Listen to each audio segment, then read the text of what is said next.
और शुद्ध भक्ति क्या होती है? अन्याभिलाषिता शून्यम। अन्य अभिलाषा नहीं होनी चाहिए, जरा सी भी, जीरो होना चाहिए, तब शुद्ध भक्ति होगी। ज्ञान का मिश्रण न हो, कर्म पर आश्रित न हो, ज्ञान कर्मादि अनावृतम, और आनुकूल्यन कृष्णानुशीलनम भक्तिरुत्तमा। ये उत्तम भक्ति है। साधन भक्ति से उत्तम है प्रेमा भक्ति है। अब अनुशीलन क्या होता है? अनुकूल भाव से कृष्ण का अनुशीलन करना हो। व्हाट इज दिस अनुशीलन? अनुशीलन कायिक भी होता है, शारीरिक। अनुशीलन वाणी से भी होता है, अनुशीलन मन से भी होता है। शरीर मन वाणी तीनों से अनुशीलन होगा।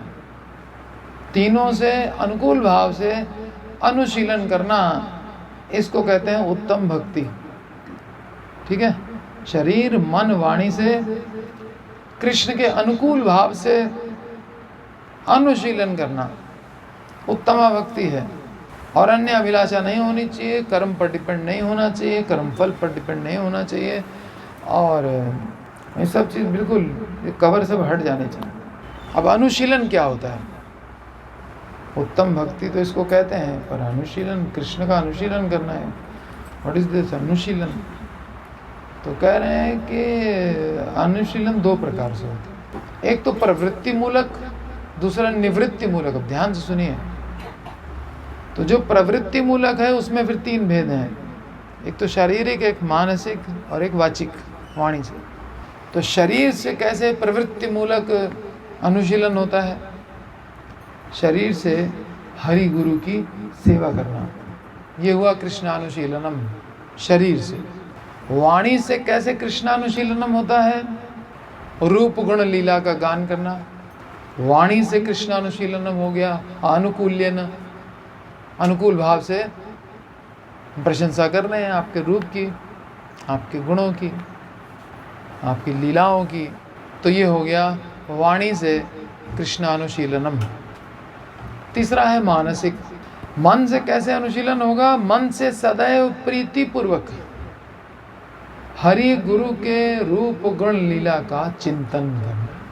सदैव, पहली चीज क्या? सदैव।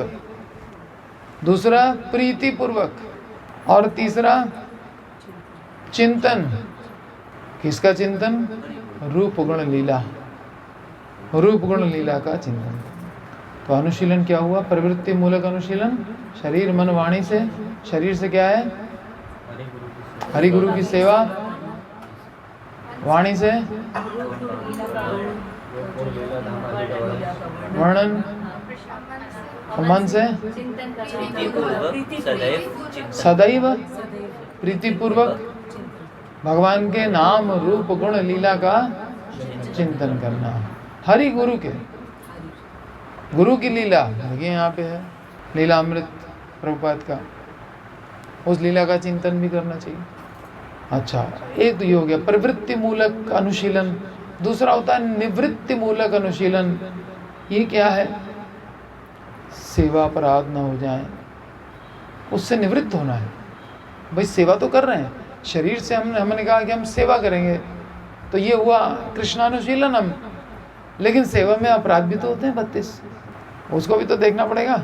तो निवृत्ति मूलक अनुशीलन ये है कि अपराध न होने पाए, अपराधों से निवृत्त हो। नाम जप रहे हैं, ये वाणी से अनुशीलन हुआ, इसमें नाम अपराध से बचना। सेवा कर रहे हैं शरीर से, तो सेवा अपराध से बचना। नाम जप रहे हैं वाणी से, तो नाम अपराध से बचना।